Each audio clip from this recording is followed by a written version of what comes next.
Go. I just want to say, I think Peacemaker made a good point. Yeah, bring that up, Lucas. With just the rules, because I think this is more or less the rules that people are using in ESL, Blast, etc. now. Yeah. I mean, if coaches are on the server, but they have to record everything like themselves, their video, POV, and all of that, I think that provides more safety than what Valve actually did now. Because now they just remove them from the picture so they can fuck off and do whatever they want in another room. If while before they had to record all of this, so at least you know where he is and what's going on with him, right? So that's just like one thing that doesn't really make that much sense to me. I think what it all comes back to is I feel like that Valve essentially just don't want the majors to be tarnished or their reputation to be tarnished by these Reddit threads, where Vitality are caught with a stream playing in the background. If this were to happen at the major, I'm just using that as what happens, right? I'm not saying that they did anything or they were malicious in that. I'm just saying that Valve don't want those posts tarnishing majors and like taking away from the game or from the integrity of the game or how it looks. And so if that were to happen at a major, they were just like, well, fuck, we're just losing money from this, right? So essentially that's the response, and that's the main reason for it. I think not really just to fix, it's what Prof said earlier, it's not really just to fix the problem, but like just to remove it from public view, essentially. Yeah, I kind of agree with Chad in a way, because like there are obvious solutions to this problem. Like in DreamHack Masters or whatever the hell we played in C9 in October, November, when was it?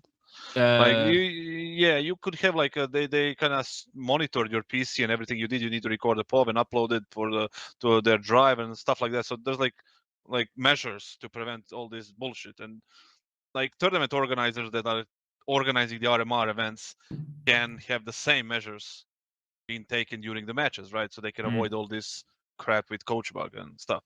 But they didn't want to go that way. They just, like you said, I think they wanted to send a message.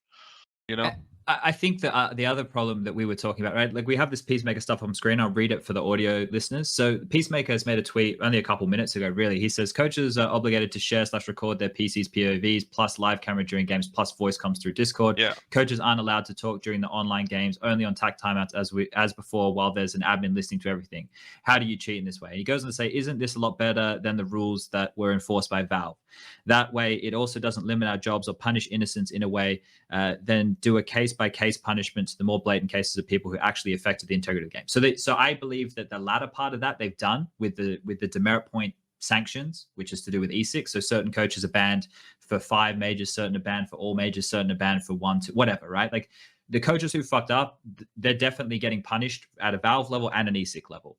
The first 2 points he makes about those things being monitored, that is possible for only the elite level tournaments. Blast, ESL, we can put, like DreamHack Masters in the mix. Probably the Flashpoint events would have the resources and capabilities to do that as well. Yeah. And then once we start moving down the ranks, those things are going to become more and more impossible because there's not enough people. They don't have enough money. They don't have their own anti-cheats. They can't afford this. They can't afford that. They just don't have the leverage over teams because they're not a Louvre agreement team, or they're not a Blast partner team, so they can't enforce them to have webcams. Like all of those things will snowball and trickle down.